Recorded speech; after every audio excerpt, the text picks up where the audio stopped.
Bapak Ibu, tema ini kita angkat karena beberapa event kejadian, baik itu dalam percakapan sehari-hari maupun di dalam dialog antar agama, khususnya dialog teologis Kristen Islam, ini sering menjadi perbincangan.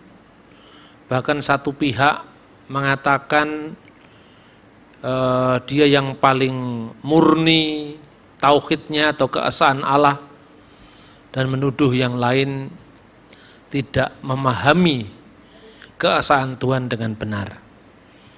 Ini tidak hanya menjadi masalah sebetulnya di lingkungan antar agama, dalam hal ini Kristen dan Islam, tetapi di kalangan Islam sendiri sebetulnya ini juga menjadi masalah. Saya menyebut ilmu kalam itu dalam konteks umum yang ada di Indonesia. Dari deskripsi yang bisa kita simak, beberapa tokoh Islam yang menamakan diri Ahlus Sunnah wal Jamaah. Ahlus Sunnah itu adalah pengikut sunnah, pengikut Rasulullah. Wal Jamaah artinya yang dianut banyak orang. Satu contoh saja, apabila seorang sholat kemudian menyentuh perempuan, itu membatalkan sholat. Nah, ini salah satu penafsiran dari kelompok Imam Syafi'i. Ketika kita memegang anjing, lebih-lebih ingusnya, itu adalah najis, termasuk najis yang paling berat, najis mugolado. Maka menyentuh anjing itu membatalkan wudhu kita. Kemudian kita harus wudhu lagi, bahkan harus melakukan pembersihan yang lebih serius. Makanya di Indonesia jarang sekali, bukan hanya jarang, tidak pernah pesantren ngingu anjing, memelihara anjing itu tidak pernah. Tetapi perbedaan yang kontras kalau Anda lihat di Irak atau di Mesir, banyak tokoh-tokoh agama Islam itu memelihara anjing, bahkan di Saudi Arabia, karena mereka tidak menganut mazhab Syafi'i, tapi mazhab yang lain lagi, yang memperbolehkan anjing itu bukan najis gitu. Nah, ini mazhab hukum. Imam Malik, Imam Hanafi, Imam Hambali, Imam Syafi'i, ada 4. Tetapi dalam mazhab teologi, lah ini yang jarang muncul di permukaan. Mazhab teologi itu khususnya dulu muncul paham Mu'tazilah. Mu'tazilah itu dipimpin pertama kali oleh seorang yang bernama Wasil bin Atta. Dan Mu'tazilah itu muncul sebetulnya pertama kali lebih merupakan reaksi dari teolog-teolog Kristen sebetulnya. Ada satu buku yang cukup menarik dari kalangan Islam yang pernah diterbitkan, Sejarah Ilmu Kalam. Buku itu membahas tentang reaksi Wasil bin Atta terhadap pandangan Bapak Gereja Timur yang bernama Yohanes Damaskus. Nah, Yohanes Damaskus itu kira-kira gini, supaya kita bisa memahami. Tentu ini akan saya bagi dalam 2 season minimal. Season yang pertama sekarang belum bisa menuntaskan seluk-beluk kerumitan pemahaman ilmu kalam dikaitkan nanti dengan Trinitas. Jadi kira-kira pada awal dinasti Umayyah, setelah Nabi Muhammad, Abu Bakar, Umar, Utsman, Ali, kemudian pemerintahan negara Islam yang dulunya dipusatkan di Madinah dipindah ke Damaskus.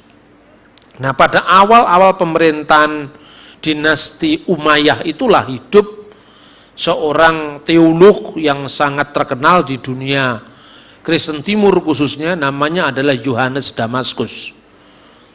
Nah, Yohanes Damaskus itu sejak kakeknya dia mengabdi pada pemerintahan dinasti Umayyah, yaitu keluarga Mansur.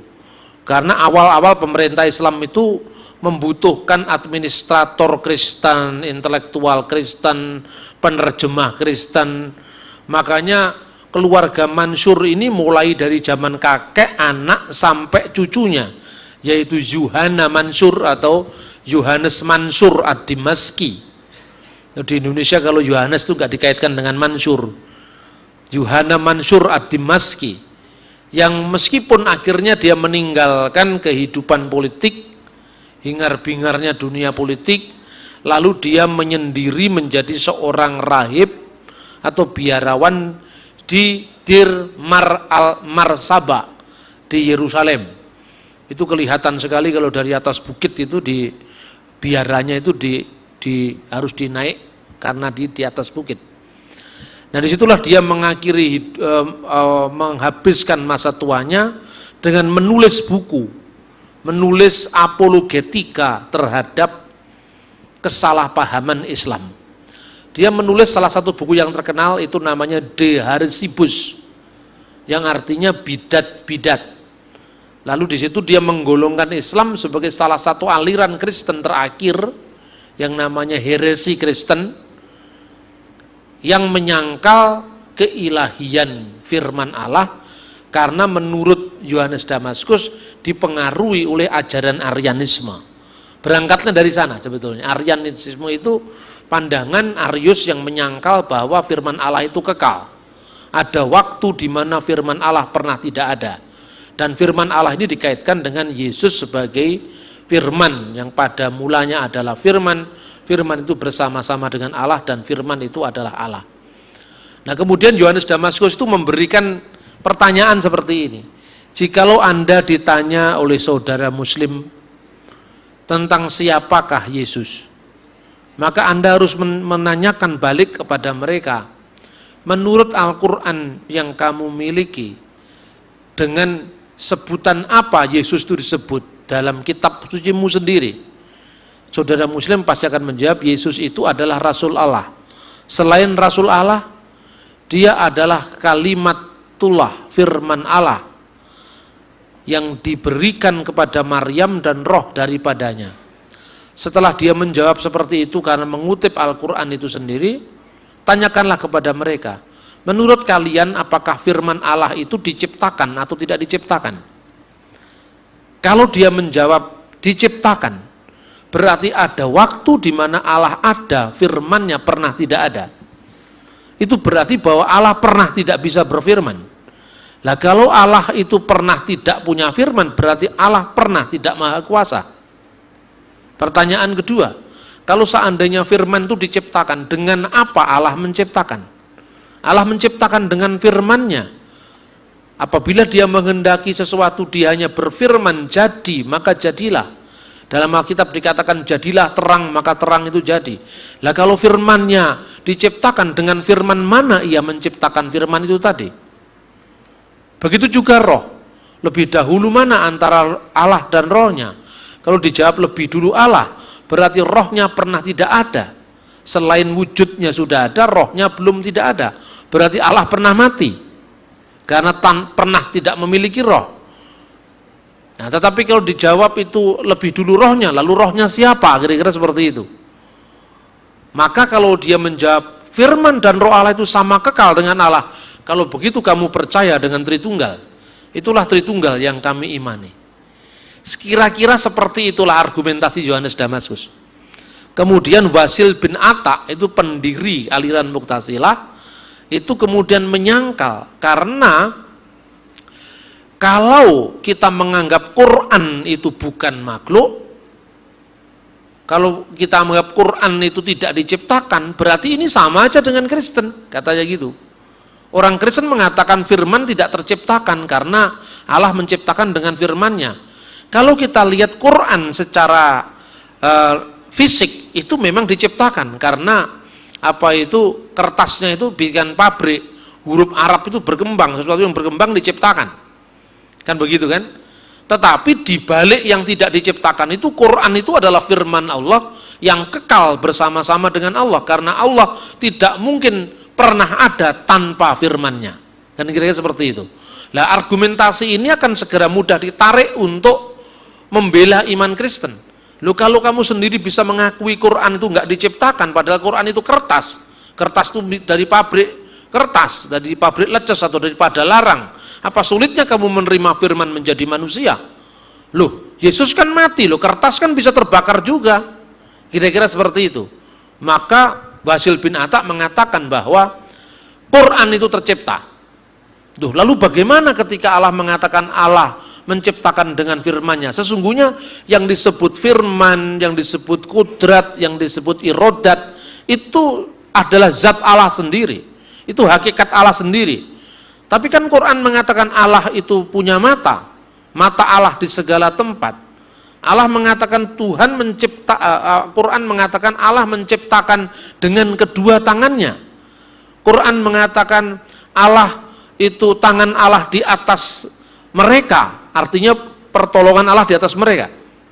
Itu berarti Allah punya tangan, Allah punya mata, Allah punya wajah, Allah punya kedua tangan. Kan seperti itu. Maka jawabannya Basil bin Atta, Allah melihat dengan zatnya, dengan hakikatnya. Allah punya tangan, itu maha kuasa dengan zatnya.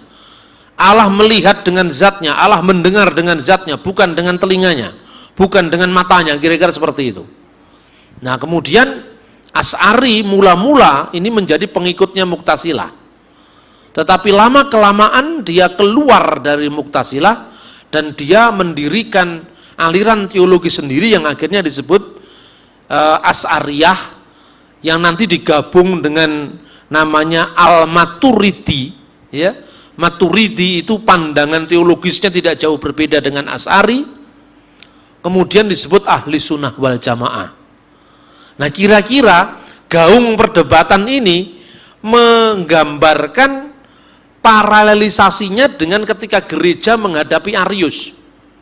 Arius itu seorang imam dari Iskandaria yang mengajarkan bahwa Yesus itu lebih rendah dari Allah Bapa. Karena apa? Yesus itu ciptaan Tuhan, ciptaan Allah. Padahal Alkitab dengan tegas mengatakan Yesus itu firman Allah, dan firman itu yang menciptakan segala sesuatu. Tidak mungkin firman itu tercipta. Nah, makanya kemudian dihadapi oleh sebuah konsili atau muktamar besar yang diadakan di istana musim panasnya Konstantin, Kaisar Roma saat itu, yaitu di kota Iznik. Sekarang waktu itu namanya Nisea. Di sanalah kemudian dirumuskan yang namanya Regula Fide atau Kanun Al-Iman atau pengakuan iman panjang, yang berbunyi Nu'minu bi ilahin wahid, aku percaya kepada Allah yang esa, Bapa yang maha kuasa atas segala sesuatu, yang menciptakan segala sesuatu, baik yang kelihatan maupun yang tidak kelihatan, dan percaya kepada satu Tuhan yaitu Yesus Kristus, anak Allah yang tunggal, yang lahir dari Bapa sebelum segala zaman, Allah dari Allah, terang dari terang, Allah sejati dari Allah sejati, dilahirkan tidak diciptakan. Kenapa dilahirkan? Firman itu sebelum Allah menyatakan diri melalui sang firman. Jadi tidak seorang pun pernah melihat Allah, Yohanes pasal 1 ayat 18. Tapi anak tunggal yang di pangkuan Bapa, dialah yang menyatakannya. Apa maksudnya anak tunggal yang di pangkuan Bapa? Firman Allah yang bersama-sama dengan Allah, dan firman Allah itu adalah Allah. Yesus sudah ada sebelum Abraham. Yesus sudah ada sebelum langit bumi tercipta. Karena apa? Sebagai firman Allah, Yesus mencipta semuanya, kan gitu kan? Nah, itulah sebabnya maka dilahirkan. Ketika firman itu keluar dari wujud Allah, seperti pikiran saya keluar dari diri saya menjadi kata-kata. Sebelumnya kata-kata saya, pikiran saya sudah ada bersama dengan diri saya. Keluarnya pikiran saya dari diri saya ini tidak sepertinya keluarnya benda dari benda lain. Saya bisa mengeluarkan sebanyak mungkin pikiran saya, tapi pikiran saya tidak pernah habis. Firman Allah bisa turun menjadi manusia, tapi firman Allah yang di surga tetap ada. Karena apa? Firman Allah itu keluar dari Allah tanpa meninggalkan Allah.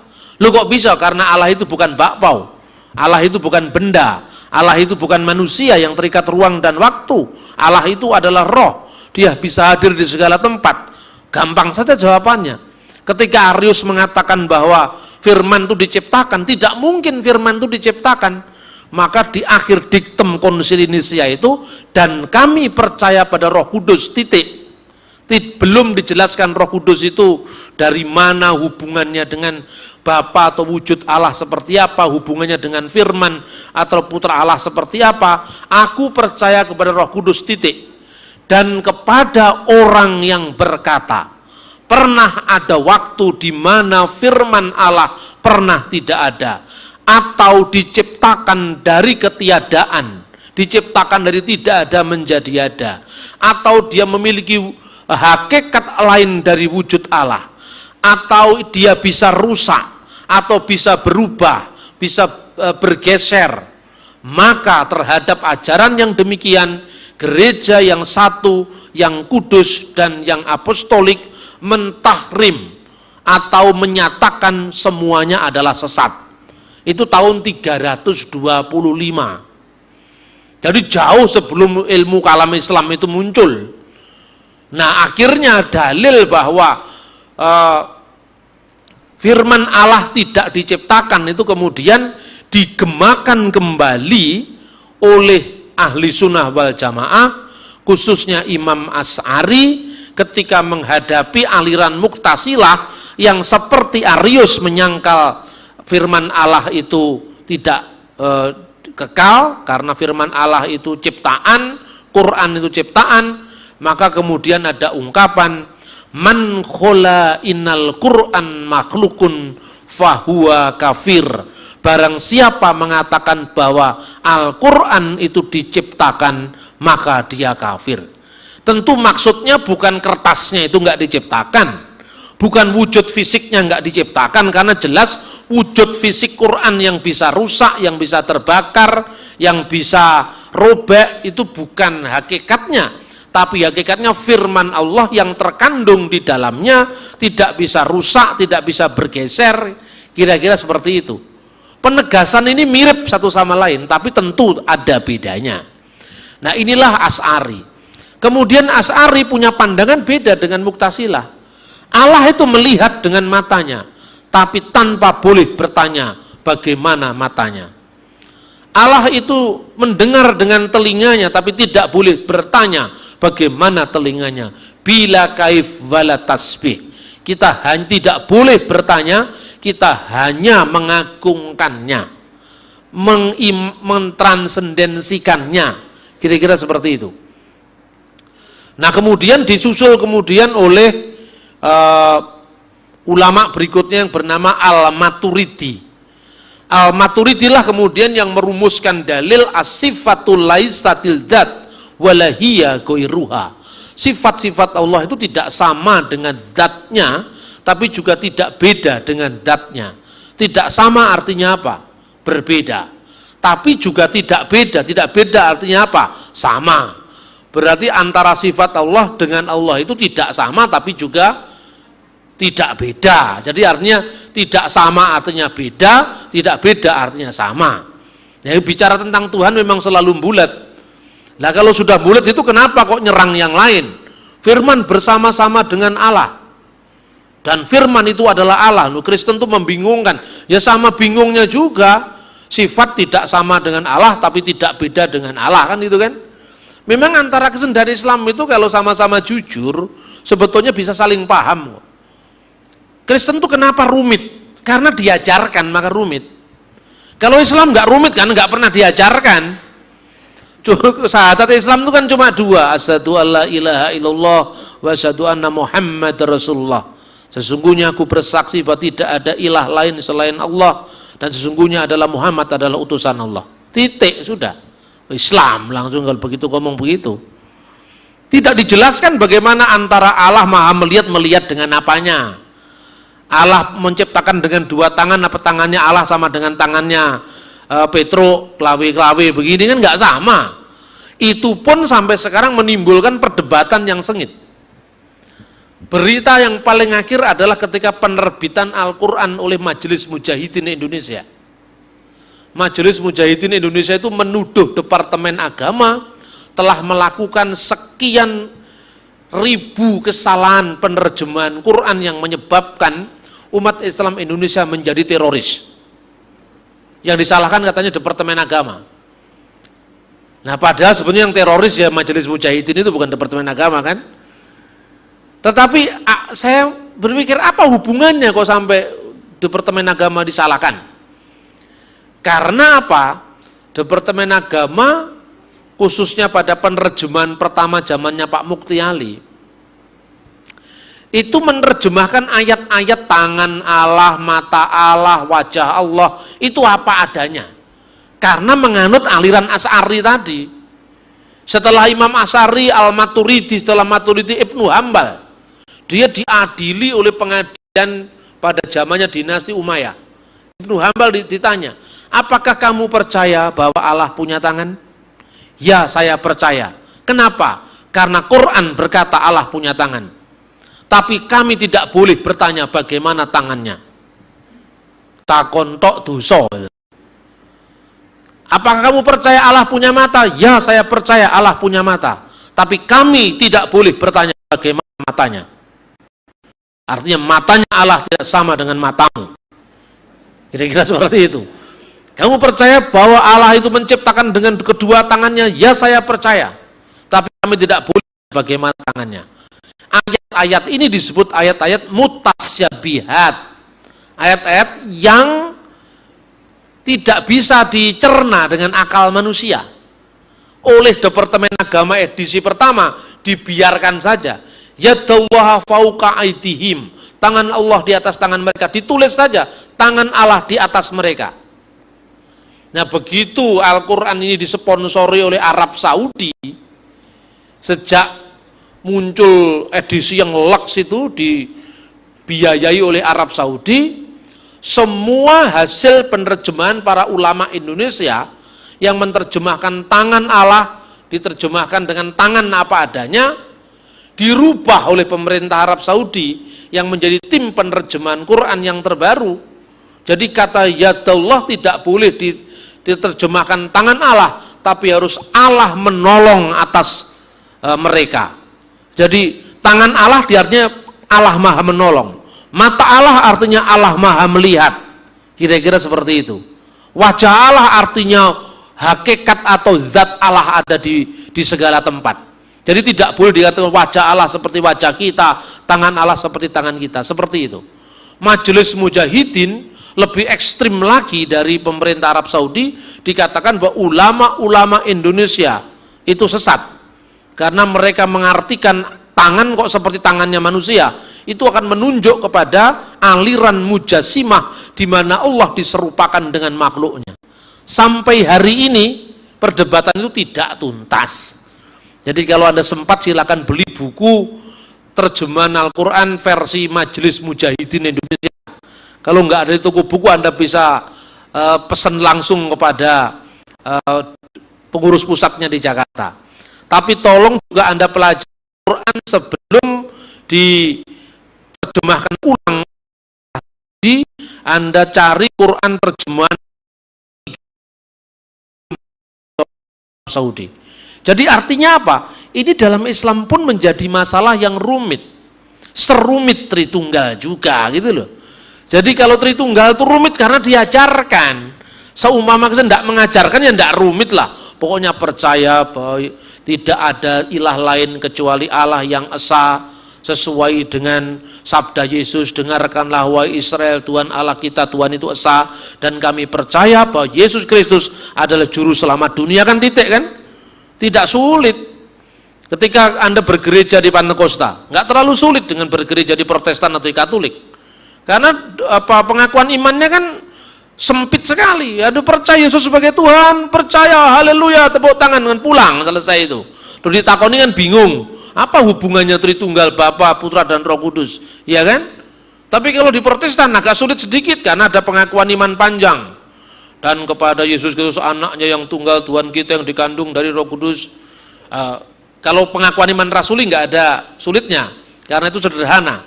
Tapi kalau pengakuan iman panjang, anak Allah yang tunggal yang lahir dari Bapa sebelum segala abad, Allah dari Allah, terang dari terang, Allah sejati dari Allah sejati, dilahirkan tidak diciptakan, yang olehnya segala sesuatu diciptakan, yang demi kita manusia dan demi keselamatan kita telah turun dari surga, dilahirkan oleh dikandung oleh Roh Kudus, dilahirkan oleh anak darah Maria dan seterusnya, kan sulit. Dan percaya kepada Roh Kudus, wa birrohil kudus ar-robul muhyi, Tuhan yang menghidupkan, yang keluar dari Bapa. Sama gereja Katolik ditambahi dan putra, lebih rumit lagi. Tritunggalnya rumit karena diajarkan. Kalau di Islam, asyhadu alla ilaha illallah wa asyhadu anna Muhammad Rasulullah, Islam kan nggak diajarkan. Di Pentakosta juga nggak diajarkan, makanya nggak terlalu rumit gitu loh. Makanya kadang-kadang kalau Anda tidak mau rumit, ya gereja Pentakosta sajalah. Tapi kalau nanti tiba-tiba Anda bingung kemudian mualaf, ya semploen dhewe lek mau mualaf. Artinya apa? Iman itu membutuhkan penjelasan. Kalau iman tidak membutuhkan penjelasan, maka kita tidak bisa mempertahankan apa yang kita yakini. Apa prestasinya kalau kita pokoknya aku iki, gitu. Dikatakan, wis pokoknya agama di sisi Allah yang terbaik itu adalah Islam. Kan biasanya kan teman-teman Muslim gitu. Terus tak takoni, kamu percaya agama paling baik itu Islam? Iya Pak. Lah kowe ora ro sing liyane kalau luwih apik dhewe, kon ndiruh mulai paling apik. Ya toh? Nggak bisa yang begitu. Nah ini, saudara-saudara, saya mencoba untuk membuat bagan ini, ya. Ini cuma satu lembar, ini sebetulnya sudah mengandung perbandingan antara ilmu kalam Islam yang saya garis bawahi, khususnya adalah Asy'ari dan Al-Maturidi. Sebab yang lain pun juga mengaku Sunni, kan gitu kan. Tapi antara Sunninya Arab Saudi yang dukung Muhammadiyah dengan Sunninya NU berbeda. Bukan hanya kalau pas ke partai aja berbeda, teologinya juga berbeda, ya kan. Kalau politiknya Pak Akil mengatakan tidak perlu ada koalisi partai-partai Islam supaya merapat ke nasionalis. Tapi kalau Din Samsudin, partai Islam harus bersatu, kan gitu ya. Itu dinamika. Belum lagi kalau masalah teologi, soal talqin mayit, tahlil boleh apa enggak, Muhammadiyah enggak boleh, NU itu bid'ah hasanah. Tidak semua bid'ah itu jelek, kalau bid'ah hasanah itu baik. Katanya orang NU, semua yang menambah-nambahi di dalam sunnahku adalah dolalah, sesat, katanya gitu kan. Tapi katanya orang NU, dan zaman Nabi kan nggak ada radio, kenapa kamu mendengar radio? Apa itu bid'ah? Zaman Nabi nggak ada sinetron, kenapa kamu nonton sinetron? Itu bid'ah kan itu. Padahal kalau Muhammad kullu bid'atin dolalah, setiap yang menambah-nambahi dalam sunnahku adalah bid'ah. Kira-kira seperti itu. Nah, sekarang serumit itu saya bayangkan supaya Anda siap-siap untuk menerima kerumitan. Nah, karena apa? Lebih baik rumit di awal ketimbang kita tidak ngerti apa-apa, kan itu kan. Rumit, kalau saya kasih rumus Anda, kalau Anda pas membaca buku dan mumet, minum kopi sebentar. Setelah itu baca lagi. Nanti mumet lagi, minum kopi lagi, tapi jangan sampai 27 kali. Kalau sampai 27 kali, Anda insya Allah jadi Mbah Surip. Ya kan? Jadi minum kopi sewajarnya saja. Makanya saya dibawakan kopi sama Pak Yohanes. Kayak suka minum kopi, ya. Sekarang gini, perbandingan 20 sifat ini kan sebetulnya bukan Asy'ari yang merumuskan ini. Ini ulama-ulama kemudian, bukan hanya Asy'ari. Kalau Anda baca di kitab-kitab pesantren itu ada Aqidatul Awam misalnya. Akidah orang awam itu di sini ada. Terus kemudian tulisannya Imam Al-Ghazali Qawaidul Aqaid, itu 20 sifat ini ada, tapi tidak semuanya dari Asy'ari dan dari Al-Maturidi. Sistematikanya pun sebetulnya mirip sekali dengan sistematika filsafat skolastik sebetulnya ini. Nah, tetapi coba kita lihat tentang bagaimana eksistensi Tuhan. Bung Karno dalam bukunya, dalam pidatonya ketika dia beri gelar doktor honoris causa di Universitas Muhammadiyah, judulnya Tauhid adalah Jiwaku. Di tengah-tengah Bung Karno diberikan gelar ilmu tauhid adalah jiwaku. Bung Karno tidak banyak mengutip ayat Al-Quran, tapi yang banyak dikutip adalah Bhagavad Gita. Itu karena Bung Karno memang tidak banyak menguasai Quran, yang dikuasai cerita wayang, khususnya Bhagavad Gita. Coba Anda cari bukunya. Kalau tidak sempat cari buku itu, nanti baca buku saya, Religi Bung Karno. Sayangnya pas saya tidak membawa. Bung Karno dengan tanpa tedeng aling-aling mengatakan, saya tidak bisa menerima kalau Tuhan hanya dibatasi dengan 20 sifat saja. 20 sifat dalam ilmu kalam. Jadi ada 20 sifat, 99 nama-nama yang indah. 99 itu bukan sifat, tetapi asmaul husna, nama-nama yang indah. Sifat 20 itu lahir daripada ulama-ulama yang mengikuti Imam Asy'ari dan Imam Al-Maturidi, Imam Al-Ghazali dan seterusnya, lalu disistematikan seperti ini. Kenapa Bung Karno mengatakan saya percaya Tuhan tidak hanya punya 99 nama yang indah dan 20 sifat, karena Bung Karno dipengaruhi oleh agama Hindu, 1000 nama Tuhan. Jadi bukannya 29, 1000 kalau di Hindu itu. Makanya Bung Karno banyak sekali menerima filsafat timur itu. Tetapi coba kita pahami bagaimana para ulama merumuskan. Dan kalau perumusan ini kita terima, sebetulnya mestinya tidak sulit memahami iman Kristen. Jadi gini, pertama, dari sifat 20 itu ada satu sifat yang dinamakan sifat dzatiyah atau sifat nafsiyah. Apa artinya zat, apa artinya sifat? Dalam zat apa artinya dzatiyah, nafsiyah misalnya. Zat itu jangan Anda samakan dengan zat ilmu fisika, zat padat, zat cair. Jangan seperti itu karena Pak Suradi dulu tidak pernah belajar ilmu kalam, makanya ngawur pikirannya. Dia itu mau membela kekristenan, menyalahpahami Islam. Dari disalahpahami ganti menyalahpahami Islam, itu saya kira juga tidak fair. Orang Pak Suradi mengatakan, coba kalau Allah bagi iman Kristen itu kan roh, dia hadir di mana-mana. Kalau Allah dalam Islam itu kan zat. Nah, zat itu kan ada 3, zat cair, zat padat. Bukan seperti itulah. Maknanya bukan seperti itu. Dia lupa bahwa kata zat dalam ilmu kalam itu sudah dipakai oleh teolog-teolog Kristen Arab sebelum munculnya Asy'ari, sebelum munculnya Al-Maturidi, sebelum munculnya Imam Al-Ghazali. Itu sudah dipakai oleh tulisannya Theodor Abu Qurra. Itu muridnya Yohanes Damaskus. Kemudian sudah dipakai oleh Abdul Masih Al-Kindi sekitar tahun 800 Masehi. Imam Asy'ari hidup kira-kira abad 9-10, tahun 900 sekian sampai tahun 1000 berapa itu Imam Asy'ari. Al-Ghazali meninggal tahun 1111, 111 gampang dihafal. Abad 11, ya kan? Abad ke-8, ke-9 teolog-teolog Kristen Arab sudah bicara tentang zat dan sifat.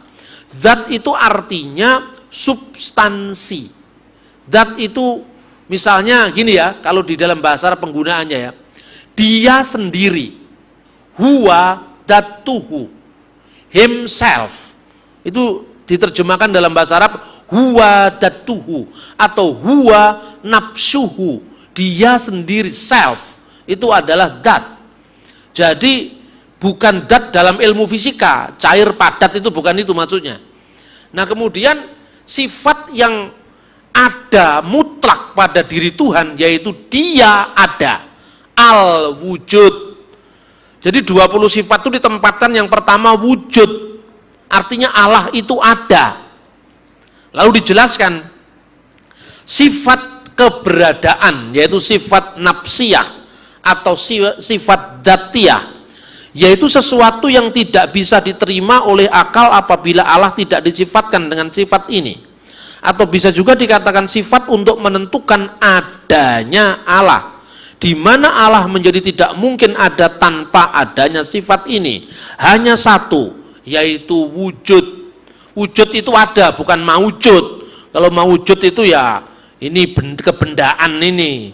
Kadang-kadang karena orang Kristen itu kan agak tidak akrab dengan bahasa Arab tuh. Saya pernah ngomong tentang ilmu kalam, disalahpahami seorang pendeta. Pak Bambang mengartikan Tuhan itu wujud.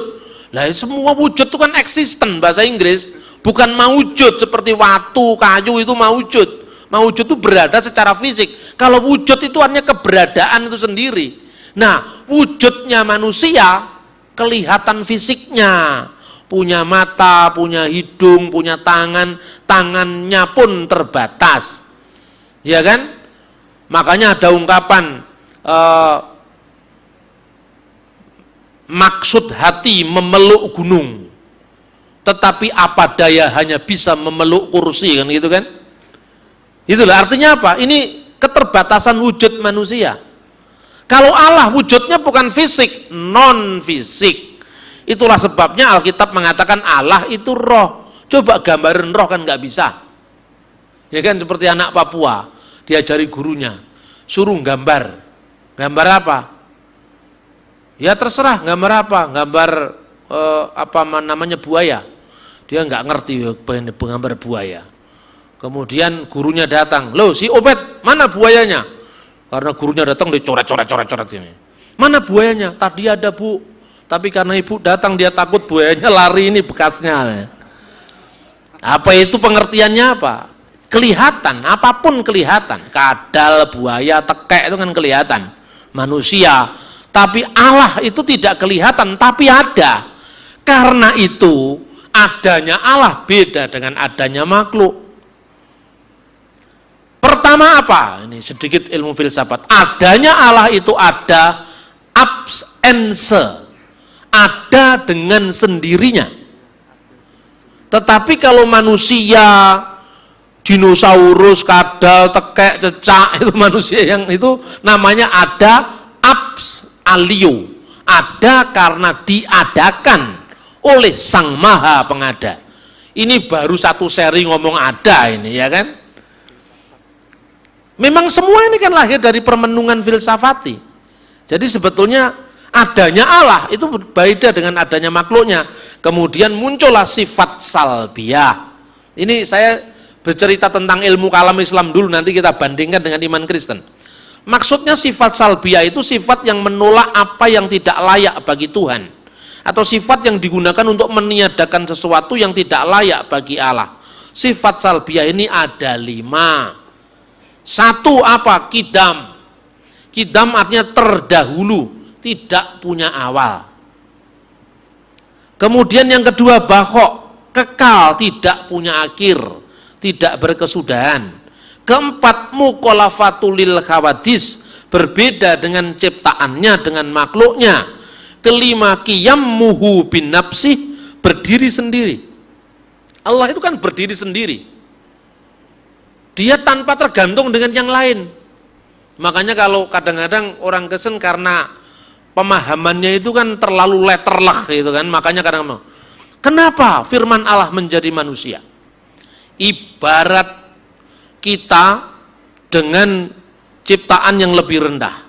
Kalau kita ingin tahu bahasa semut, kita harus jadi seperti semut. Begitu juga Tuhan.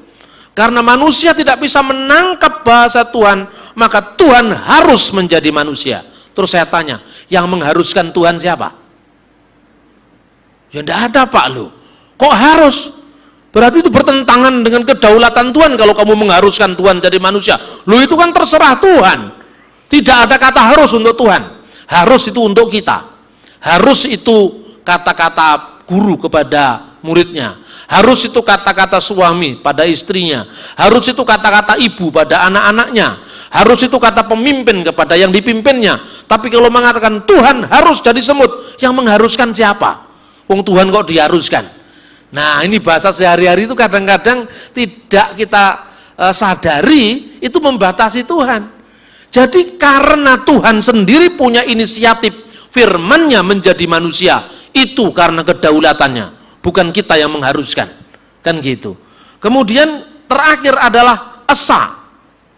Kalau manusia tadi berdiri dengan yang lain, qiyammuhu bi ghairihi, itu manusia. Dia berdiri karena yang lain. Aristoteles mengatakan manusia soon politikon, manusia membutuhkan orang lain.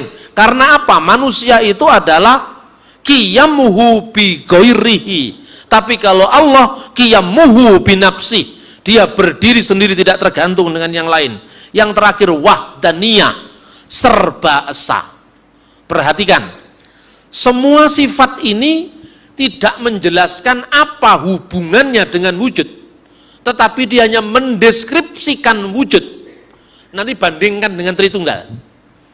Tritunggal itu bukan sekedar mendeskripsikan Allah, tetapi menjelaskan siapa Allah dan hubungan-hubungannya dengan sifat-sifat tadi, bahkan hubungan-hubungannya dengan ciptaannya. Nanti kan kita lihat. Kemudian setelah sifat salbiyah, yaitu sifat yang mesti ada dan tidak mungkin tidak ada pada Allah, yaitu qidam, baqo, mukhalafatul lil khawadis, qiyamuhu binafsi wadaniyah. Kalau di pesantren dinyanyikan mukhalafatul lil khawadisi qiyamuhu binafsi, itu dihafalkan sama saudara muslim supaya mereka selalu ingat bahwa Allah itu qiyamuhu binafsi, tidak tergantung dengan yang lain, dia berdiri sendiri, bahwa Allah itu berbeda dengan ciptaannya. Maka kalau dikatakan Allah itu yadullah, tangan Allah, jangan kamu bayangkan sama dengan tanganmu. Kira-kira seperti itu kalau ajaran Asy'ari. Kemudian setelah itu sifat ma'ani. Sifat ma'ani itu artinya sifat yang diwajibkan pada zat Allah, suatu hukum dan sifat yang pasti ada pada Allah. Sifat ini terdiri dari 7, yaitu kudrat, kuasa, kemudian irodat, kehendak, kemudian ke-9 ilmu atau pengetahuan, kemudian ke-10 hayat atau hidup, ke-11 sama atau mendengar, sifat ke-12 basar atau melihat, dan sifat ke-13 kalam atau berfirman. Ini sekali lagi yang disebutkan kudrat, irodat, ilmu ini adalah juga deskripsi tentang apa yang diperbuat oleh Allah. Potensi ilahi, energia ilahi, yaitu kuasa, berkehendak, dan seterusnya.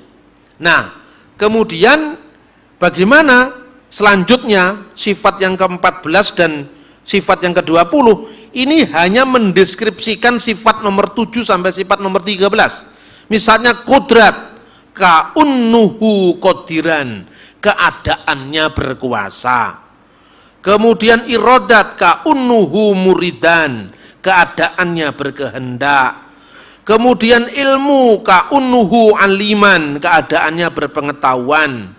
Kemudian hayat, ka'unnuhu hayyan, keadaannya hidup. Kemudian sama, mendengar, ka'unnuhu sami'an, keadaannya mendengar. Kemudian basar, melihat, ka'unnuhu basiran, keadaannya melihat.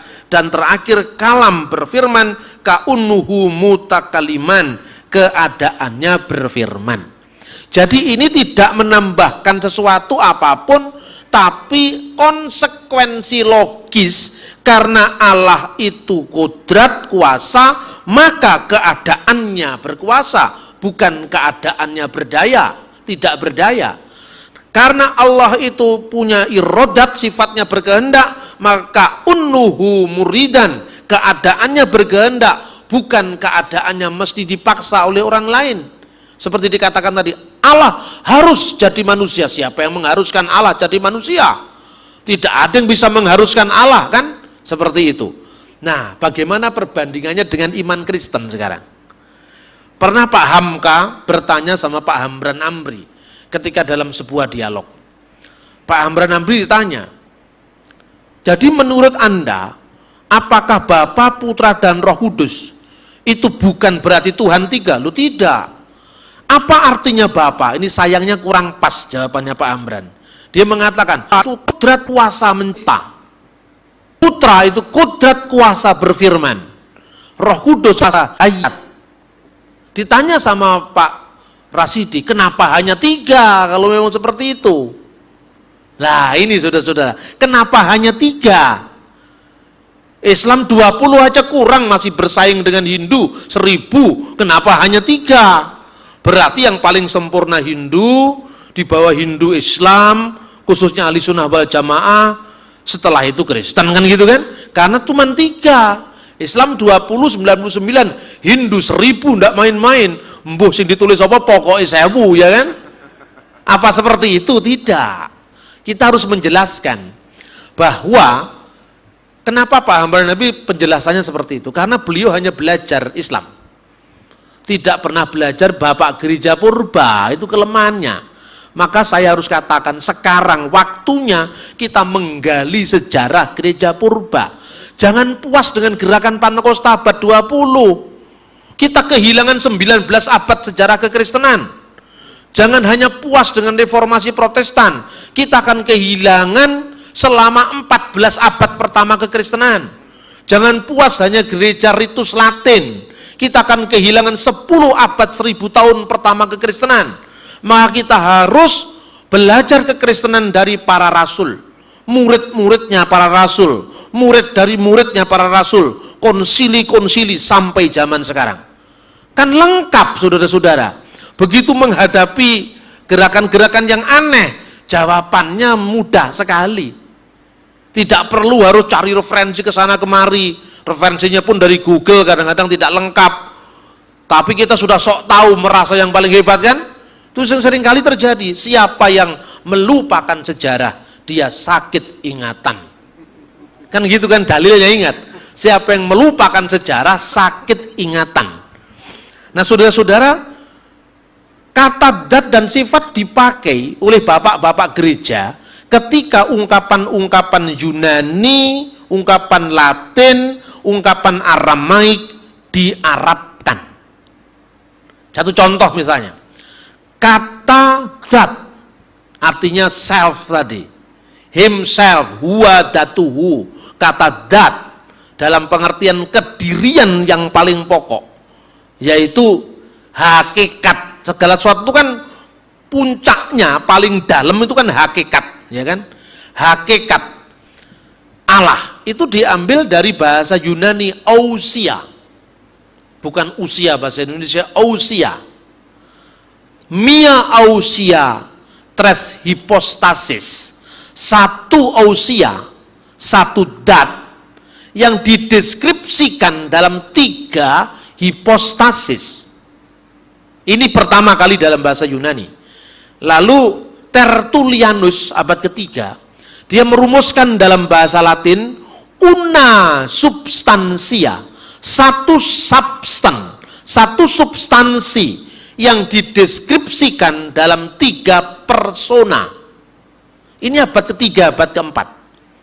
Abad pertama sudah ada kata ousia, tapi maknanya belum terlalu metafisik. Kemudian kata Yunani dan kata Latin ousia itu adalah substan, kemudian persona, hipostasis itu person bahasa Inggris, personality, ya kan? Kemudian kata Aram gnoma itu menjadi bahasa Arab ukhnum, jamaknya akonim. Ini yang kemudian masuk jadi bahasa Indonesia oknum. Tapi kata oknum yang dipakai untuk Tritunggal itu sekarang sudah rusak. Siapa yang merusak? Sigmund Freud yang rusak ini. Jadi dulu kata oknum, gnoma, hipostasis, itu artinya adalah seperti metaphysical personality. Personality kepribadian secara metafisik. Apa metafisik? Meta di sebalik fisik yang kelihatan. Misalnya metafisik ya. Tuhan ada, manusia ada. Adanya manusia ini ada fisik. Adanya Tuhan ini metafisik. Kita manusia. Michael manusia, Madeporono.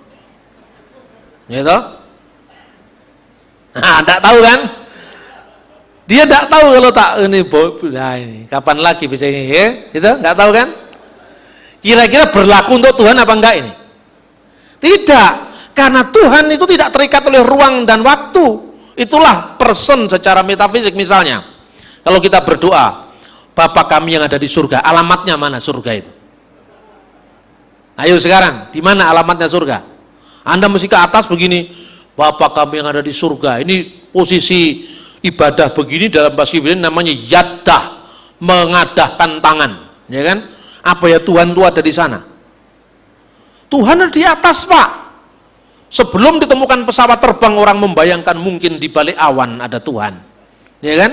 Begitu sekarang kita naik pesawat, pesawatnya menerobos awan, loh kok awannya ada di bawah pesawat? Di mana Tuhan itu? Tinggi itu maksudnya bukan arah, tapi batas mata keterbatasan kita. Itulah yang disebut surga. Surga itu bukan di sana atau di sini. Kenapa kalau begitu Tuhan Yesus kok naik ke surga digambarkan naik ke atas? Ini secara usil ditanyakan oleh Maurits Bucaille. Tuhannya orang Kristen terikat dengan ruang. Karena apa? Ketika Yesus naik ke atas, ke surga digambarkan Yesus mumbul ke atas. Ya kan? Terus saya jawab, untuk menggambarkan pergi ke surga yang paling tepat apa? Coba adegan kalau arah, Anda batasi dengan arah atas, bawah, utara, selatan, timur, barat. Pertama saya katakan, maka berangkatlah Yesus ke surga menuju ke sebelah barat naik perahu, apa seperti itu? Maka Yesus pergi ke surga menuju ke sebelah selatan. Maka Yesus pergi ke surga menuju ke sebelah timur. Maka Yesus pergi ke surga menuju ke sebelah utara. Enggak cocok semua. Maka pergilah Yesus ambles bumi seperti Raden Ontorjo, juga tidak cocok.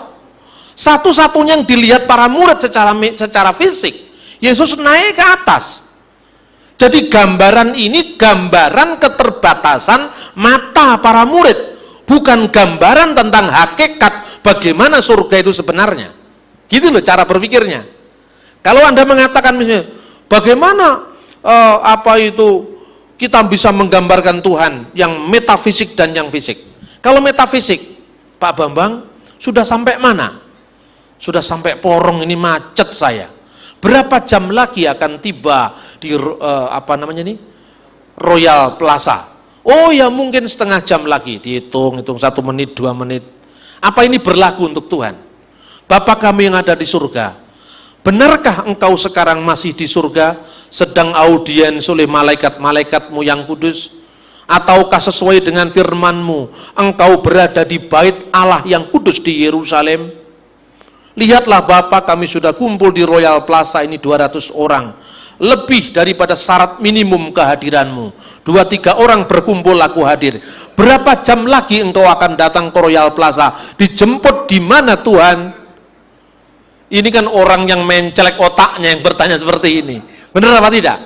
Inilah metafisika. Jadi kalau saksi Yehova menanyakan, loh Pak, firman itu bersama-sama dengan Allah diumpamakan. Kalau Matius bersama-sama dengan Yohanes, apakah Yohanes adalah Matius? Bukan. Nah sekarang saya mau tanya, firman bersama-sama dengan Allah, bandingkan dengan Matius bersama-sama dengan Yohanes. Yohanes bukan Matius. Firman bersama-sama dengan Allah. Firman adalah, kalau jawabannya orang yang tidak pinter, mestinya ya bukan Allah sama dengan Matius, bukan Yohanes. Ya itu kan ndasmu. Yohanes dengan Matius bersama-sama tidak mungkin. Yohanes adalah Matius karena apa? Ndasnya Matius, ndasnya Yohanes, ndasnya sampean. Itu kan terpisah satu sama lain. Lah kalau Tuhan, masa Tuhan, waktu kami berdoa, kiranya Allah menghadapkan wajahnya kepadamu. Maaf ya Tuhan, karena waktu itu engkau sedang menghadap ke Betani, maka GBI di sini tidak kebagian. Itu orang yang otaknya kurang waras, saudara-saudara. Bagaimana cara menggambarkan Tuhan? Nah, saudara-saudara, sekarang saya lihat itu yang digambarkan dalam kata persona atau kata hipostasis. Kemudian hari nanti bulan depan saya jelaskan kata-kata dat, kata-kata sifat, kata-kata ausia, hipostasis, person, konoma, uknum, saya jelaskan supaya tidak mudah dikatakan Tuhanmu satu apa tiga? Satu Pak, Allah kita esa. Tetapi ada Bapa, Putra dan Roh Kudus. Bagaimana engkau menjawab itu? Ya Pak, memang satu Tuhan itu, tapi oknumnya ada 3. Oknum Allah Bapa, oknum Allah Anak, oknum Allah Roh Kudus. Terus yang mendengar ini sering saya ilustrasikan di khotbah-khotbah saya. Pada saat yang bersamaan dia membaca Jawa Pos. Roy Martin bersama 2 oknum pemuda ketangkap sabu-sabu. Oknumnya Roy Martin kan nggak sama dengan oknumnya Bapak. Karena apa? Sigmund Freud ketika menteorikan psikoanalisisnya itu, oknum itu adalah pusat kesadaran secara psikologis yang terpisah dengan pusat kesadaran yang lain. Maka ketika saya dituduh, Pak Bambang itu tidak percaya dengan Trinitas, sebetulnya saya itu ya pegel, saudara-saudara. Bisa ngel-ngel gitu, itu enggak terlalu jadi rujukan. Kan yang paling jadi rujukan itu kan pendeta-pendeta mimbar itu kan, karena belajarnya gampang, modalnya enggak banyak, Alkitab dengan indeks. Kalau modal saya kan banyak, harus beli buku literatur sama yang enggak ada di Indonesia kan. Tapi ya itulah dunia, memang karena 90% tidak mikir, yang mikir hanya 10%, kan gitu kan. Ya saya sadar itu pilihan, tapi mbok ya kalau nggak tahu jangan macam-macam. Dia tidak percaya dengan Tritunggal, makanya tidak pernah menggunakan kata oknum. Yondasmu itu kalau saya ngomong oknum di pesantrennya ditolak saya. Bukan karena ditolak ini saja saya tidak mau menggunakan kata itu. Kata itu sudah berubah, Anda tidak bisa membaca perubahannya. Pertama itu. Kedua, Bapak gereja sendiri ketika menggunakan kata itu maksudnya tidak sama dengan maksudmu, itu loh. Maka orang hanya menghafalkan kata una substantia tres persona, satu ousia dari 3 person, 3 oknum. Terusannya nggak dibaca. Bagaimana terusannya? Diskresi non separati, dia dibedakan tapi tidak dipisahkan. Jadi Tritunggal itu tidak pernah dipisahkan satu sama lain. Lah kenapa kamu memisahkan? Terbukti Pak di Injil, jelas. Injil mana? Waktu dibaptis. Nah ini kan, Yesus dibaptis di Sungai Yordan, ya kan? Roh Kudus dalam bentuk burung merpati di atasnya. Suara Allah dari surga, engkaulah anak yang kukasihi, kepadamulah aku berkenan. Betul itu Tritunggal, tapi itu Tritunggal ekonomia, Tritunggal dalam karya Allah, bukan Tritunggal ontologis, Tritunggal dalam zat Allah. Karena apa? Yesus yang ada di situ memang cerminan dari firman yang menjadi manusia, yang sedang menyelesaikan pekerjaannya dengan dibaptis. Betul. Tetapi wujud inkarnasi firman itu tidak satu dengan Allah. Yang satu dengan Allah, firman Allah yang adalah Allah, itu satu dengan Allah. Ketika firman menjadi manusia, dia benar-benar menjadi manusia dan terpisah dari Allah. Makanya dia berdoa, Eli Eli lama sabachthani. Makanya dia berdoa, Bapakku lebih besar daripada aku. Untuk waktu yang singkat ketika dia menjadi manusia, dia lebih rendah dari malaikat. Roh Kudus, Roh Kudus itu tidak sama dengan burung merpati, sekalipun dikatakan Roh Kudus berbentuk burung merpati. Itu wujud teofani, teofani penampakan ilahi. Bukan berarti setiap ada merpati Anda langsung bawa itu kita nembak Roh Kudus, kita nembak Roh Kudus. Kan nggak bisa begitu, karena itu bukan Roh Kudus dalam hakikatnya, tapi perwujudan teofani Roh Kudus. Karena Roh Kudus tidak hanya bentuk burung merpati, perwujudannya dalam bentuk lidah-lidah api. Aneh ya gereja Pentakosta, khususnya GPDI, lambangnya Alkitab, di atasnya ada api, kok nggak terbakar Alkitabnya? Sakti sekali Alkitabnya. Kan bukan itu maksudnya kalau Anda terima harafiah, itu api Roh Kudus Pak. Jadi bakarnya bakar jiwa, bakar semangat, bakar hidup kita, bukan bakar kertas Pak, Roh Kudus itu. Jadi itu Tritunggal dalam penampakan ilahi, Tritunggal dalam karya Allah, bukan Tritunggal dalam hakikat Allah, gitu loh. Maka ketika orang mengatakan, loh Yesus itu Tuhan, ya. Tapi kenapa dia mati? Dia mati dalam keadaannya sebagai manusia, seperti Quran rusak. Bukan firman Allah itu rusak, yang rusak adalah kertasnya, gitu loh. Jadi kalau gitu Anda kuasai tuntas, saudara-saudara. Tidak ada itu yang bisa mengumbang-ambingkan kita, tidak ada. Karena itu memang ajaran Bapak Gereja, bukan ajarannya orang per orang. Nah, semua deskripsi selanjutnya dari teks ini Anda bisa lihat. Misalnya dalam ilmu kalam Islam dikatakan Allah itu kidam, terdahulu. Apa perbedaannya kekal yang dikekalkan dengan kekal yang tak berpermulaan? Nah sekarang pertanyaannya, surga itu kekal apa tidak? Kekal kan? Apa artinya kekal? Tidak berkesudahan. Tapi surga diawali oleh waktu apa tidak? Diawali oleh waktu. Tuhan menciptakan surga diawali oleh waktu.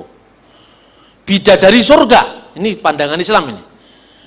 Kekal apa tidak? Kekal, karena diciptakan untuk seterusnya, keperawanannya abadi. Diciptakan untuk seterusnya, untuk ahli-ahli surga yang beriman, termasuk Amrosi, disemput oleh bidadari surga itu. Gitu. Tapi kalau teks-teks ini nggak bisa dipahami secara harafiah, banyak ulama Islam yang menolak, bukan seperti itu gambarannya. Tapi kan ada aliran Islam yang harafiah seperti itu kan. Misalnya, bidadari surga diciptakan, ini bukan saya bicara Alkitab, ini contoh Quran ya, diciptakan, tetapi untuk kekekalan, berarti dia tidak mati, tetapi diawali oleh waktu. Nah sekarang, roh diciptakan apa tidak? Diciptakan, tapi kekal apa tidak? Kekal, dia kekal tapi diciptakan.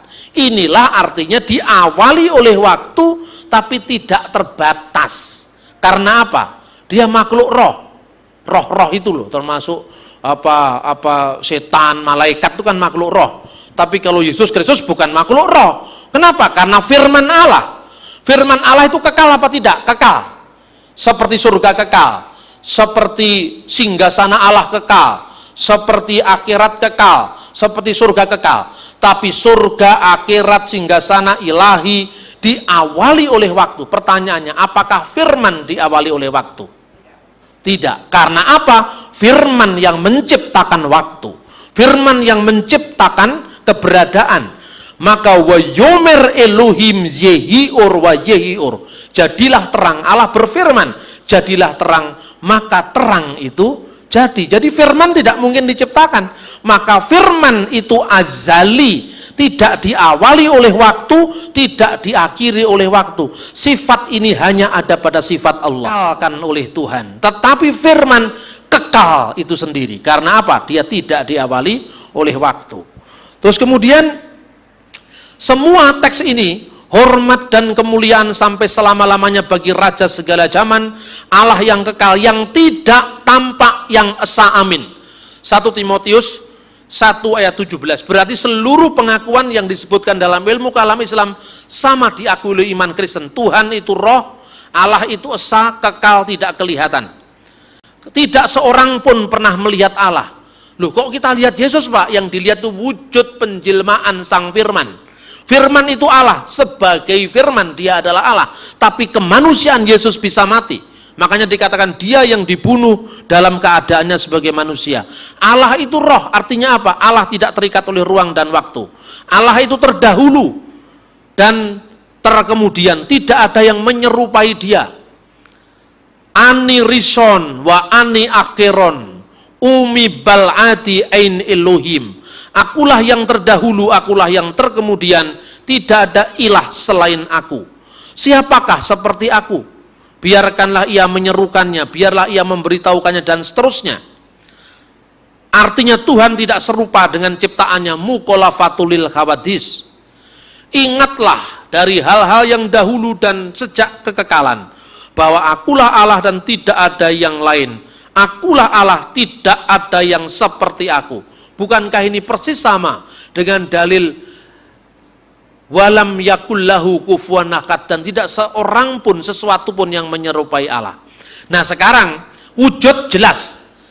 Kalau di dalam Islam hanya dijelaskan wujud Allah, berbeda dengan wujud ciptaannya. Mukhalafatul lil khawadis, qiyamuhu binafsihi, wahdaniyah, gitu kan. Tapi apa hubungan wujud itu dengan yang menyebabkan Allah mencipta? Apa hubungannya wujud itu dengan yang menyebabkan Allah memberi hidup atau Allah sumber hidup? Itulah yang dijelaskan dalam Trinitas. Bukan. Kan kodrat kuasa itu adalah merupakan output. Dia akibat. Jadi penciptaan itu adalah akibat, bukan karena sebutan Bapa itu. Bapa itu artinya sang wujud yang esa. Dan Bapa itu bukan zat. Bapa itu wujud.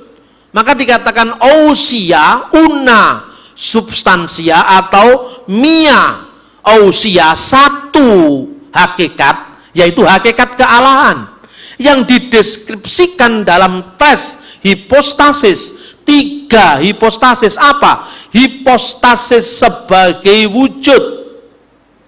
Oknum, asal bukan oknum secara psikologis seperti Roy Martin tadi, Tapi oknum dalam pengertian metafisik tadi ya. Persona Bapa adalah persona yang menuju kepada wujud ilahi. Putra menuju kepada sebutan bagi Allah yang mengandung sifat-sifat yang tidak hanya berkata-kata.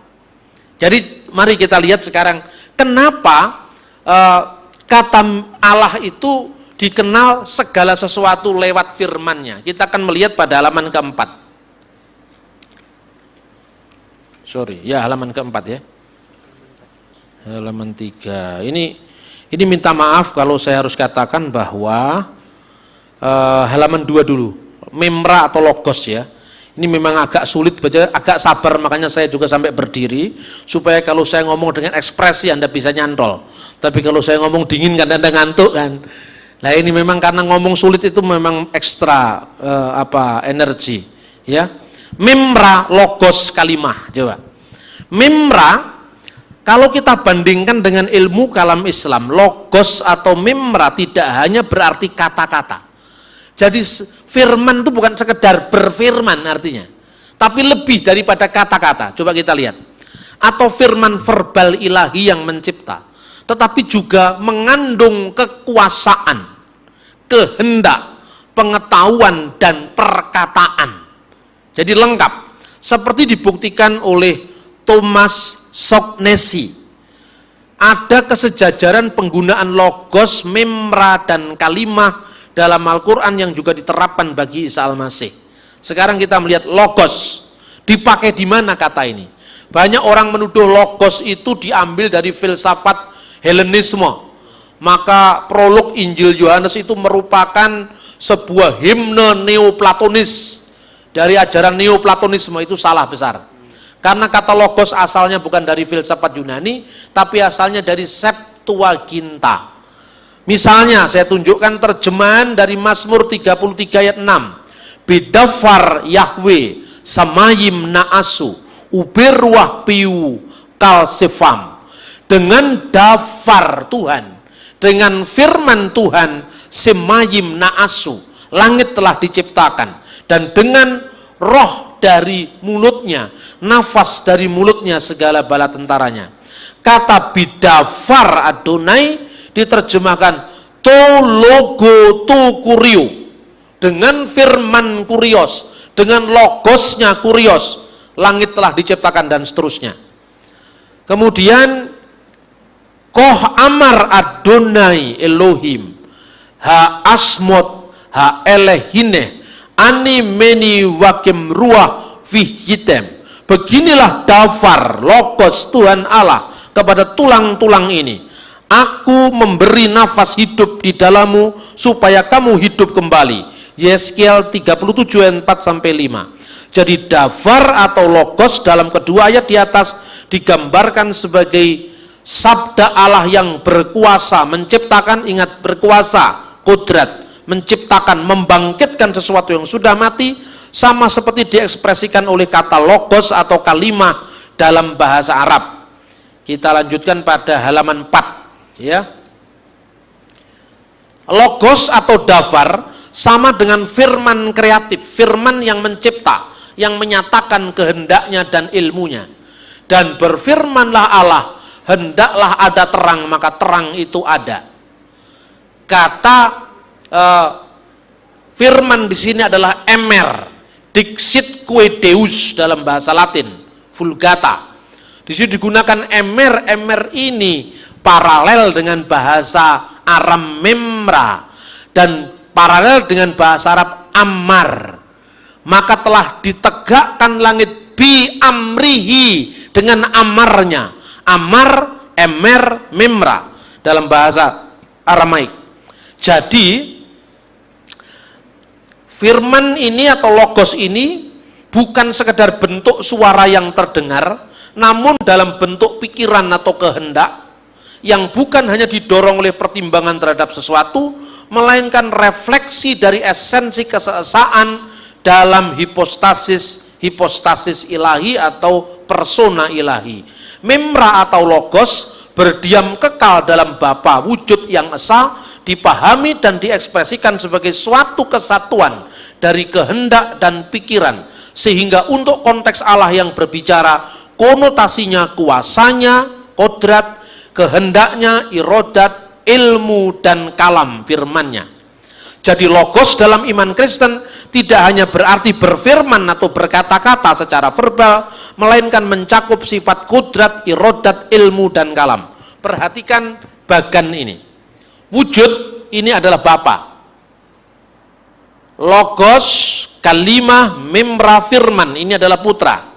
Yang hitam ini Roh Kudus, Ruah HaKodes, Ruha de Khutsa, dan seterusnya, Holy Spirit, dan seterusnya. Jangan mengkritik saya, Pak Bambang, ini kok gambarnya Bapa dan anak kok lebih kecil dari Bapa. Apakah ini subordinasi? Ini karena keterbatasan gambar animasi saja. Ini wujud, tetapi ini bukan soal kecil-kecilan jumlah. Kenapa Anda kok selalu mengatakan Bapa sama besar dengan putra, sama besar dengan Roh Kudus? Karena pikiranmu ada 3. Makanya ada perbandingan. Coba sekarang bayangkan Tuhan itu satu. Maka Anda tidak mungkin membandingkan firman-Nya dengan yang punya firman, rohnya, dan yang punya roh. Anda tidak akan bertanya kepada saya, Pak Bambang, terus terang saja Pak, lebih besar mana antara pikiran Anda dan roh Anda dan Anda? Wih, badukmu semelenget takon itu. Karena pikiranmu saya bukan saya 3. Tuhan itu satu, tidak usah dibandingkan.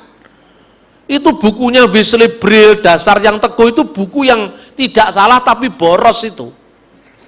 Boros karena apa? Bapa satu bab, putra satu bab, Roh Kudus satu bab. Karena akibat orang barat berpikir secara analitis, secara ilmu, fisika, dan matematika. Maka Anda membayangkan Tuhan dengan bedanya Bapa dan Roh Kudus. Jeruk keprok, jeruk nipis, jeruk Bali. Lalu Tuhan kok padak nih karo jeruk, Mas? Ya enggak bisa. Metafisika, sekali lagi, metafisika. Jangan membayangkan Tuhan dengan bakpao. Tapi bandingkan kepintaran membuat bakpao. Karena kepintaran ilmu itu kan nggak bisa dijumlah. Saya punya ilmu bakpao. Saya ajarkan pada 100 orang. Dulunya nggak pinter bikin bakpao. Sekarang 100 orang setelah saya ajar pinter bikin bakpao. Apakah ilmu bakpao saya berkurang 100? Tidak. Kenapa? Karena ilmunya bakpao nggak bisa dijumlah. Ilmu fisika, teologi, semua ilmu. Kecerdasan, kerinduan, cinta kasih, keadilan nggak bisa ditakar dengan timbangan. Tetapi kalau 2-3 bakpao diambil 1 bakpao, tinggal 2 bakpao. Makanya Anda ditanya, ketika putra meninggal di dunia selama 3 hari dalam kuburan di surga tinggal berapa? Itu kan? Karena Anda membayangkan 3, kacau sendiri. Jangan dijawab, itu orang yang tidak diselamatkan. Kita orang yang ditentukan untuk selamat. Makanya syukuri keselamatanmu, jangan mendengarkan ke kanan dan ke kiri, tutuplah telingamu. Apa ya seperti itu iman Kristen itu? Rasanya kok nggak kayak gitu iman Kristen itu. Tapi ujilah, ya kan? Nah kemudian dalam logos ini, dalam firman ini, dalam sabda ini, mengandung apa saja? Dalam logos kalimatullah atau memra, dalam ajaran Trinitas sudah mengandung sifat kudrat, irodat, ilmu, kalam. Ini semua sifat dari memra. Memra itu putusan ilahi. Memra itu kuasa ilahi. Memra itu adalah kehendak ilahi. Memra itu adalah ilmu ilahi. Memra itu adalah Allah yang berkata-kata dengan firman-Nya. Jadi pengertian logos pada mulanya adalah firman. Itu bukan sekedar kata-kata. Tetapi lebih daripada itu. Sabdo Pandito Ratu, ini contohnya Jawa aja sekarang. Sabdo Pandito Ratu, raja berkuasa menitahkan. Artinya dia berkuasa karena titahnya dipahami. Seorang raja mengatakan, "Hai, kamu berangkat perang." Semua maju perang karena dalam dirinya ada kuasa. Ketika dia mengatakan majulah perang, dia ada kehendak. Kehendak untuk menyuruh orang-orangnya untuk maju perang. Ya kan? Apa dia hanya kurang pertimbangan menyuruh perang? Dia ada pertimbangan karena dia panglima perang, disuruh perang. Terus kemudian ketika mewujudkan kehendaknya, mewujudkan kodratnya, mewujudkan ilmunya, dia berkata-kata, "Hai panglima, majulah ke medan laga." Jadi di dalam diri Tuhan yang disebut sabda, itu tidak hanya kata-kata semata, tapi ada kodrat, irodat, ilmu, ada semua di sana. Kemudian di dalam Roh Kudus. Sekarang Di sini kan kalau dalam ilmu kalam Islam, hayat, Allah itu maha hidup. Sama, Allah itu maha mendengar. Basar, Allah itu maha melihat. Ini kalau ilmu Jawa, hanya A, I, U. Tahu artinya A, I, U? Aku iki urip. Nah ini dulu saya pernah diajar sama mbah saya, Mbah Sugeng, itu bukan mbah saya asli. Dulu saya tuh pernah tidak mau sholat lama sekali, setahun saya berguru sama orang ahli kebatinan namanya Mbah Sugeng. Saya tanya, Mbah, Gusti Allah itu maha hidup hayat, Gusti Allah itu maha melihat, maha mendengar, sama, basar. Terus katanya Mbah Sugeng, kuwi bungono ki bocah cilik ya ngerti le, katanya. Kowe urip? Nggih Mbah, saya hidup. Kowe urip mergane kowe duwe apa? Punya roh. Lah iya. Kalau kamu sudah mengatakan roh itu termasuk kowe iki iso ndelok. Kamu punya roh itu menyebabkan kamu mendengar. Kamu punya roh menyebabkan seluruh kehidupan memancar dari roh. Jadi nggak usah diteorikan maha hidup. Roh itu kan urip. Aku iki urip. A, I, U. Alif fathah A, alif kasroi, alif dhamma U. Katanya Mbah Sugeng, aku iki urip, katanya. Itu artinya apa? Kalau dikatakan roh, ya sudah mengandung. Dia melihat, dia mendengar, sudah mengandung itu. Dia hidup. Orang kan hidup dari rohnya. Dengan cukup mengatakan roh manusia, berarti roh manusia itu bisa mendengar. Roh manusia bisa melihat, otomatis. Roh manusia itu hidup. Begitu juga di dalam Roh Kudus itu sudah mengandung sifat hayat, sifat sama, sifat basar. Selesai kan? Jadi bukan Bapa itu kodrat kuasa mencipta, Putra kodrat kuasa berfirman. Masa hanya berfirman? Firman itu kan hanya wujud verbal dari ucapan. Maka saya tidak setuju dengan Profesor Olap Suman, sekalipun beliau guru saya. Beliau mengatakan begini, kata-kata yang tepat untuk diterjemahkan anarki and holokos, pada mulanya ada logos, itu bukan kalimah tetapi kalam, katanya. Nah saya nggak setuju, karena kalam itu hanya kata-kata verbal. Kalama yukalimu itu hanya kata-kata verbal, tapi kalimah itu lebih daripada sekedar kata-kata. Kita buktikan baik di dalam Alkitab maupun di dalam Al-Quran. Kita melihat sekarang misalnya, apa artinya mimra, sehingga dia mengandung kehendak atau kodrat, mengandung pikiran, ya, mengandung ilmu, mengandung firman atau kata-kata. Karena apa? Alkitab mengatakan sejauh Allah menyatakan diri yang tidak kelihatan menjadi kelihatan, dia selalu menggunakan kata mimra di dalam targum. Jadi satu contoh misalnya, Kejadian pasal 3 ayat 8. Ketika mereka mendengar bunyi langkah Tuhan Allah, wa yismau et kol Yahweh Elohim, yang berjalan-jalan pada taman itu pada hari sejuk. Bagaimana Tuhan yang roh kok berjalan-jalan pada hari sejuk? Ini kan problemnya mirip sekali dengan yadallah fauqa aidihim, kemudian diterjemahkan kekuasaan Allah maha menolong mereka. Tuhan yang adalah roh, tidak kelihatan, tidak seorang pun bisa melihat Allah, kok digambarkan berjalan-jalan pada hari sejuk. Maka di dalam targum bahasa Aram diterjemahkan ketika mereka mendengar bunyi langkah mimra Tuhan Allah. Jadi sejauh Allah yang tidak kelihatan memperkenalkan diri kepada Abraham, kepada Musa, maka dia disebut dengan mimra. Firman, maka datanglah Tuhan kepada Laban dalam mimpi. Bagaimana Tuhan yang tidak kelihatan dibayangkan oleh Laban? Maka dikatakan mimra min khedem Allah, firman yang bersama-sama dengan Allah datang luat Laban kepada Abraham, kepada Laban. Maka jelas bahwa ungkapan firman itu bersama-sama Allah mengingatkan pada idiom targum mimra min khedem Allah, firman yang bersama-sama dengan Allah. Dan firman itu adalah eksplisitasi dari pernyataan sepanjang ayat-ayat Alkitab, sebagaimana terbukti dari terjemahan targum bahwa Allah, ketika Allah menyatakan diri sebagai manusia, di situ kata Elohim diterjemahkan dengan mimra de Allah, firman Allah.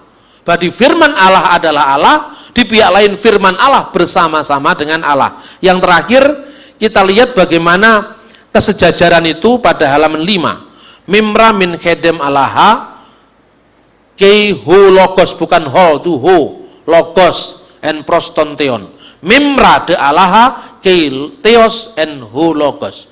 Jadi jelas bahwa Yohanes 1 ayat 1 bukan himne kafir neoplatonis, tapi asalnya dari Targum. Nah sekarang kita lihat kesejajaran konsep mimra dan kalimah. Kalau kata kalam dalam Quran hanya bersifat kata-kata verbal, maka kata kalimah sebanding dengan kata mimra. Misalnya, bahkan adakah bagi mereka sekutu-sekutu Tuhan yang mensyariatkan agama bagi mereka sesuatu yang tidak diizinkan Allah?